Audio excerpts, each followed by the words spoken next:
ধৈর্য আর পরিশ্রম এই দুটি থাকলে কিন্তু সাফল্য একদিন আসবেই। তো এইটাই হচ্ছে সাফল্যের মূল কথা, যে তোমাকে পরিশ্রম করতে হবে আর নির্দিষ্ট সময় পর্যন্ত কিন্তু ধৈর্য ধরতে হবে। নমস্কার বন্ধুরা, রিতার রোজ নামচার আরেকটা নতুন পর্বে সবাইকে অনেক স্বাগত। ধৈর্য ধরতে হবে আমাদের প্রত্যেককেই, যারা আমরা জীবনে সফল হতে চাইছি। সে যে কোনো ক্ষেত্রে হতে পারে, সংসার জীবনে হতে পারে বা কর্মক্ষেত্রে হতে পারে। যে কোনো ক্ষেত্রেই আমরা যদি সাফল্য পেতে চাই, আমাদের অবশ্যই ধৈর্যশীল হতে হবে। আর এই ধৈর্যশীল হওয়াটা কিন্তু খুব একটা সহজ কথা নয়। ওই যে বলে না, সহজ কথা যায় না বলা সহজে, ব্যাপারটা সহজ কিন্তু অতটাও সহজ নয়। তাই ব্যাপারটা কিন্তু বেশ কঠিন। আর আমরা কিন্তু ধৈর্যটাই ধরে রাখতে পারি না। আমরা পরিশ্রম করি, কিন্তু এমন সময় আমরা থেমে যাই যে সময় আমার আরেকটু ধৈর্য থাকলে হয়তো আমি সাফল্যটা লাভ করতে পারতাম। আমার নিজের জীবনেও এই সময়টা চলছে যে আমি ধৈর্যটা কিন্তু রাখতে চেষ্টা করছি, কিন্তু কখনো কখনো ধৈর্যচ্যুতি হয়ে যাচ্ছে। এই যে যেমন ইউটিউবে চেষ্টা করছি 4 বছর ধরে, অনেক চেষ্টা করছি আমি আমার মতো করে, কিন্তু সাফল্য কিন্তু এখনও আমি পাইনি। তবে আমি আশাবাদী, একদিন না একদিন তোমাদের ভালোবাসা নিশ্চয়ই পাবো। আর আমি যদি আমার কাজগুলোকে ঠিকঠাক করে করে যেতে পারি, নিশ্চয়ই আমি তার সুফল একদিন পাবোই। এই আশা নিয়েই কিন্তু চলেছি। আর মানুষকে কিন্তু প্রতিদিন আশা নিয়েই কিন্তু বেঁচে থাকতে হয়। আমাদের কাজকর্ম, দৈনন্দিন যে কাজকর্ম, সেইগুলো আমাদের করতেই হবে। আর সেইগুলোকে যদি আমরা একটু ক্যামেরাবন্দি করে সুন্দর করে প্রেজেন্ট করতে পারি, তোমাদের মন যদি জয় করতে পারি, তাহলেই কিন্তু সাফল্য আসবে। আর এই বিশ্বাস নিয়ে আছি যে আজ হয়তো পারছি না, আমার কিছু খামতি আছে, কিছু কমতি নিশ্চয়ই আছে, যার জন্য আমি ইউটিউবে এখনও সফল হতে পারিনি। তবে একদিন না একদিন আমি সাফল্য পাবো, এই আশা নিয়েই কিন্তু কাজ করে চলেছি। বিভিন্ন শারীরিক জটিলতা আমাদের থাকবেই, আমারও কম বেশি জটিলতা আছে, তবে সেইগুলোকে আজকাল আমি কম গুরুত্ব দিচ্ছি। আমি দেখেছি যে কোনো নেগেটিভ জিনিসের প্রতি যদি তুমি গুরুত্ব বেশি দাও, জিনিসটা কিন্তু আরও তোমাকে চেপে ধরবে।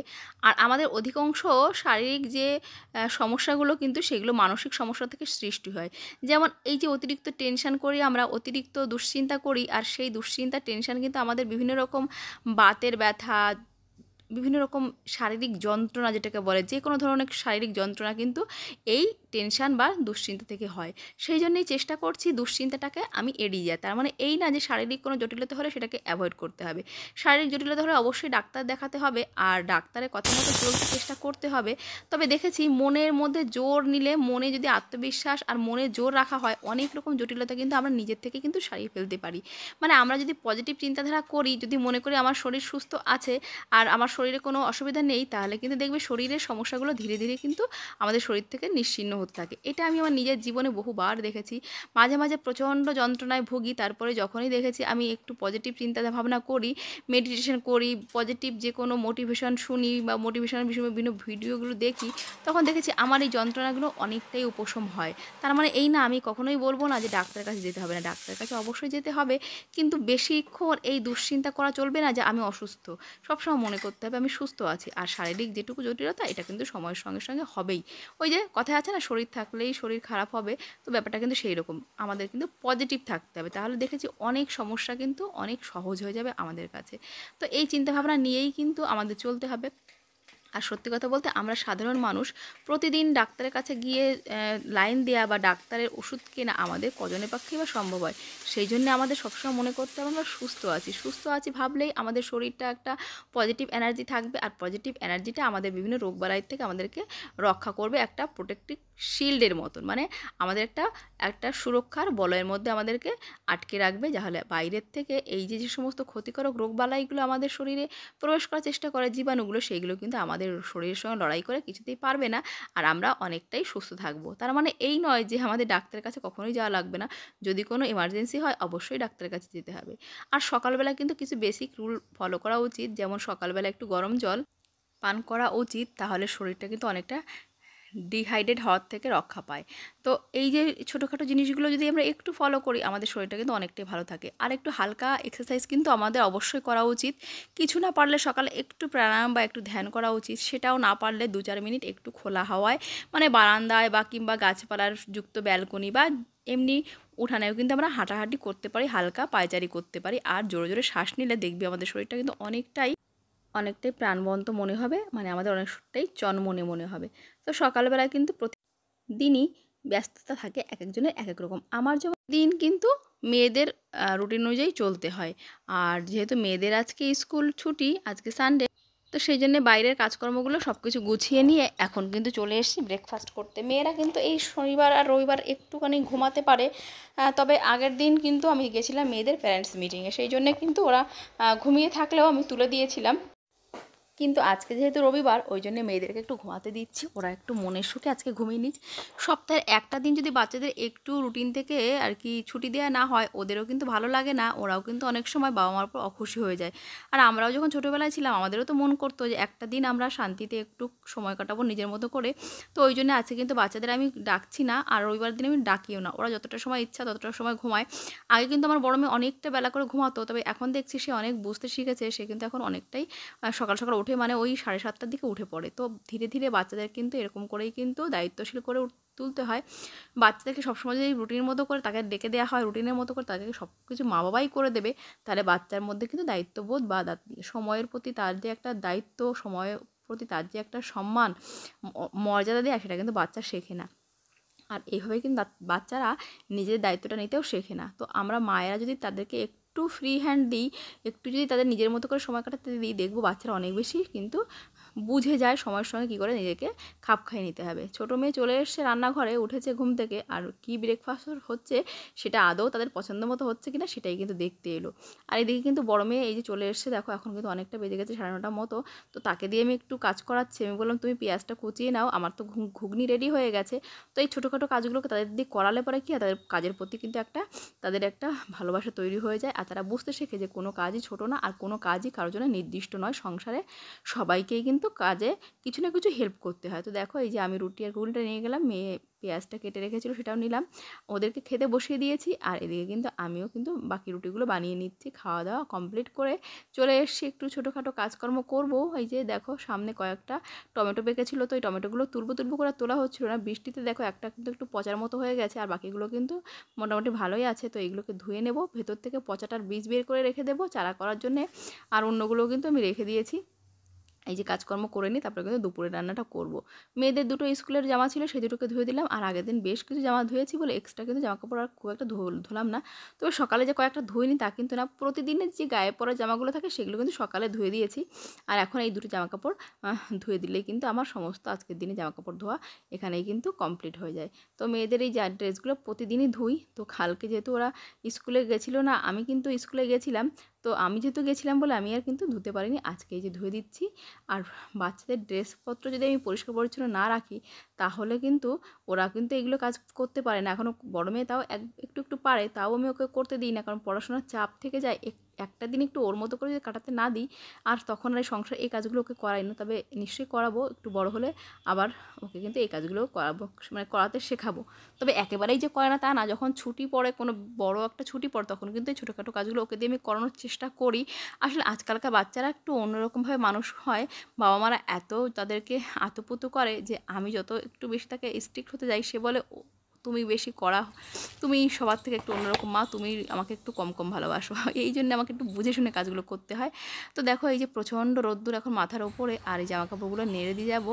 আর বৃষ্টিতে কিন্তু ছাদে কয়েকটা পাতাও পড়েছে, সময় পেলে ছাদটা কিন্তু ঝাড় দিতে হবে। প্রচুর আর কি কাজকর্ম পড়েছে। আর এই টিউশনি করার জন্য কিন্তু সকালে একটু কাজ করতে আমার কষ্ট হয়ে যায়, কারণ রাত্রে যেহেতু আমি বিকালের দিকে টিউশনি করি, তো রাত্রে সব কাজ সব দিন গুছিয়ে রাখতে পারি না, কখনো কখনো একটু কাজকর্মগুলো থাকে। তো সেই কাজগুলো থাকে বলে, আর আজকে একটু ছুটির দিন বলে আমি ইচ্ছে করেও একটু দেরি করেছি বলে আজকে কিন্তু সমস্ত কাজ গুছিয়ে উঠতে পারিনি।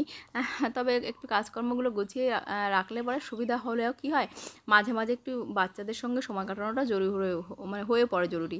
তো রাত্রে অনেকটা সময় ধরে গল্প করে করে কিন্তু দেরি হয়ে গেছিলো ঘুমাতে, আর সেই জন্যই কিন্তু সকালে উঠতে দেরি করেছি, আর যথারীতি তার জন্য সমস্ত কাজ কিন্তু দেরি হয়ে যাচ্ছে। প্রচণ্ড রোদ্দুরে ছাদে দাঁড়ানোই যাচ্ছে না, এতটাই গরম। তো সকালে দেখো এই কটা জামাকাপড় কিন্তু ধুয়ে দিয়েছিলাম, সেগুলো শুকানোর মতো হয়ে গেছে প্রায়, তবে হালকা একটু নরম নরম আছে, সেগুলোকে কিন্তু একবার একটু নাড়িয়ে চাড়িয়ে দিলে ভালো হয়। আর এইগুলো কিন্তু এই যে দেখো জারবেরাটার এই যে এই কটা ফুলের বীজ রাখতে পেরেছি, আর বৃষ্টিতে সব ভিজে শুকিয়ে উড়ে চলে গেছে, ধুয়ে চলে গেছে। তো এই কটাকে কিন্তু আমি এখন সুন্দর করে গুছিয়ে ফ্রিজে রেখে দেবো, যাতে করে পরের বছর আমি চারা দেওয়ার জন্য ট্রাই করতে পারি। এবছর জারবেরাটা প্রথম নতুন গাছ নিয়েছি, তো দেখা যাক এর থেকে আমি বীজ করতে পারবো কিনা। এত গরম লাগছিল, তো নিচে এসে দেখলাম মেয়ে আম মাখা করেছে, তবে ওটাতেও প্রচুর ঝাল দিয়েছে। আর চলে গেছে বোনের সঙ্গে দুজনে মিলে আম মাখা খেতে বাইরে বসে। আমিও কিন্তু একটা নিয়েছি, এই যে কুড়িয়ে আর একটু চিনিটা বেশি দিয়েছি, লবণটা আর লঙ্কাটা একটু কম দিয়েছি। বেশ ভালোই লাগছে গরমের থেকে এসে খেতে। এদিকে দেখো মুরগিদের খাবার এই যে সেদ্ধ হয়ে গেছে, ওদেরকে খেতে দেবো। আর এই যে দেখো এগুলো ধুয়ে টুয়ে কিন্তু রাখছি, কয়েকটা বাসনপত্র সকালে সেগুলোও ধুয়ে রাখবো। তারপরে কিন্তু স্নান টান করে কিন্তু রান্নাটা চড়াতে হবে। তো এদিকে দেখো আমি কিন্তু সয়াবিন রান্না করছি আজকে। মেয়ে বলেছিল মা সয়াবিন খাবো, তো সয়াবিন রান্না করব। আর রান্না করব টক ডাল, গরমে কিন্তু টক ডালটা বেশ লাগে। তো এই যে সয়াবিনটা রান্না করছি, সেই যে দেখছো আমি এই যে আমার গাছের ওই যে টমেটো থেকে সে এনেছিলাম, টমেটো গাছ থেকে, সেই টমেটো দিয়ে কিন্তু রান্না করছি। সবটা দিইনি, কয়েকটা টমেটো রেখে দিয়েছি, দুটো আর একটা দিয়ে রান্না করছি, আর ওইটুকু বীজ রেখে দিয়েছি। এদিকে দেখো এই যে ধনেপাতাটা যেটা আমরা গুঁড়ো করে রেখেছিলাম, সেটা কিন্তু এই যে দিলাম একটু গরম, মানে গরম মশলার সঙ্গে এটাও দিলাম, আর দারুণ হয়েছে ফ্লেভারটা। তো এরকমভাবে কিন্তু কাজকর্ম করলে, একটু গুছিয়ে রাখলে কিন্তু অনেক রকমের মশলা ঘরে তৈরি করে নেওয়া যায়। যেমন ধনেপাতাগুলোকে গুঁড়ো করে ক্রাশ করে নিয়েছি। আর এখন স্নান তো আমি করবো ভেবেছিলাম, স্নানটা করা হয়নি, কারণ আর একটু কাজকর্ম বাকি ছিল, সেটা খেয়াল ছিল না। এই যেমন দেখো এখানে কতগুলো গাছ লাগিয়েছিলাম, সেগুলোতে ঘাস হয়ে গেছে। তোমার দাদাকে নিয়ে একটু ডেকে নিয়ে এলাম, ও একটু রেস্ট করছিল। তো স্নানের আগে বললাম চলো তাহলে, এই যে দেখছো গাছের গোড়াগুলোতে একটু আগাছা হয়েছিল, পরিষ্কার করে নিলাম। এদিকে দেখছি গাছের থেকে বেশ কয়েকটা আম পড়েছে, তো আমগুলো কুড়িয়ে নিলাম, মেয়েরা খাবে। তো মেয়েদের কিন্তু খেতে দিয়ে এসেছি, আমরা কিন্তু দেরি করে খাবো। তোমার দাদা স্নান করবে, আমিও একটু স্নান টান করে নিই, তারপরে কিন্তু খাবো।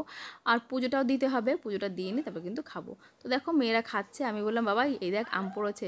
তো আমগুলো কিন্তু বড্ড ছোট, কিন্তু ওরা বেশ মজা পায়, আমগুলো খেতে বেশ টক টক লাগে। তো আমি কয়েকটা আম কুড়িয়ে নিয়ে এসেছি, আর একটু ধুয়ে আমি ওদেরকে বললাম খাবি নাকি, দেখ তো কেমন। তো ওরা তো পেয়ে খুব খুশি। তো দুজনেও কিন্তু ডাল দিয়ে ভাত খাচ্ছে আর অনেক মজা পাচ্ছে, টক ডাল দিয়ে ভাত খেতে বলছে বেশ লাগছে। তো বলছে মা আমি এখন ডাল দিয়ে খাই, পরে আমটা খাবো। এদিকে কিন্তু তোমার দাদার জন্য পছন্দের এই যে শাক, পাট শাক রান্না করছিলাম, সেটা কিন্তু এই যে হয়ে গেছে, এটা নিয়ে নিলাম। আসলে পাট শাক হলেই কিন্তু আমাদের দুজনের ভাত খাওয়া হয়ে যাবে, আমরা এতটাই ভালোবাসি। বাকি পাট শাকগুলো যেগুলো মা দিয়ে গেছিলো, খানিকটা তো রান্না করলাম, আর খানিকটা কিন্তু এখন আমি পরিষ্কার করে রাখছি, কারণ তোমার দাদা কিন্তু এখন স্নান করেনি, আমি তো স্নান করে চলে এসেছি।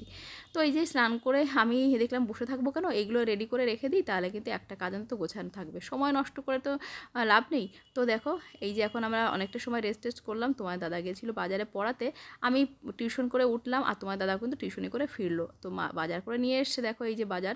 তো এখন কিন্তু এগুলো শর্টিং করে রাখবো, আর মেয়েকে নিয়ে আরেকটা ছেলেকে, দুজনকেই পড়াই একসঙ্গেই। তো এদিকে দেখো আমার জন্য একটা এই যে নিড়ানি নিয়ে এসছে, এটা দিয়ে কিন্তু উঠানটা পরিষ্কার করতে হবে, জানি না কখন করব, সময় পাই না আসলে। সন্ধ্যাবেলাটা পুরো পড়ানো থাকে, তো আমি আর এই কাজগুলো করতে, তারপর ঘরের কাজ করতে হয়, তো এগুলো করতে অনেকটা হয়ে যায়। তো যাই হোক চলো, এই যে এই জিনিসটা আমার খুব পছন্দ হয়েছে, এটা দিয়ে কিন্তু নিড়ানিটা দিয়ে উঠানটা পরিষ্কার করব। তবে কখন করব, সময় সুযোগ কখন পাবো সেটাই হচ্ছে কথা, কিন্তু করব এটা তো শিওর, কারণ প্রচুর ঘাস হয়েছে উঠানে। আর তোমার দাদা কিন্তু এই জিনিসটা কিন্তু নিজেই এনে দিয়েছে। তো চলো, আমার তো ভীষণ পছন্দ হয়েছে। আর এরকম যারা বাগান করতে ভালোবাসি, তাদের কাছে এই জিনিসটা কিন্তু খুবই দরকারি। এদিকে দেখো সবজিগুলো কিন্তু আমি এখন তুলে নেব, রাত্রে কিন্তু একটু খাওয়া দাওয়া করলাম, অল্প একটু ভাত ছিল, সেটা দিয়েই কিন্তু ডাল দিয়ে খেয়ে নিলাম। আর এখন এই সবজিগুলো তুলে রাখলে কিন্তু কাজ আমার কমপ্লিট, তারপর কিন্তু ঘরটাও পরিষ্কার করে রাখবো, তাহলে কিন্তু কালকে সকালে মেয়েদের স্কুল আছে, সকালে উঠতে হবে, আমার অতটা তাড়া হবে। তো কালকে তোমাদের দাদা বানাবে হচ্ছে চিকেনের একটা প্রিপারেশান, সেজন্য কিন্তু একটু ধনেপাতাও নিয়ে এসছে, ধনেপাতাগুলোও কিন্তু তুলে রাখবো। তো কালকে নিশ্চয়ই শেয়ার করবো তোমাদের দাদা কী বানাচ্ছে মেয়েদের জন্য। তো এখন আমি রান্নাঘরটা পরিষ্কার করে রাখবো। তো চলো আজকের মতো এখানে টাটা করছি, সবাই ভালো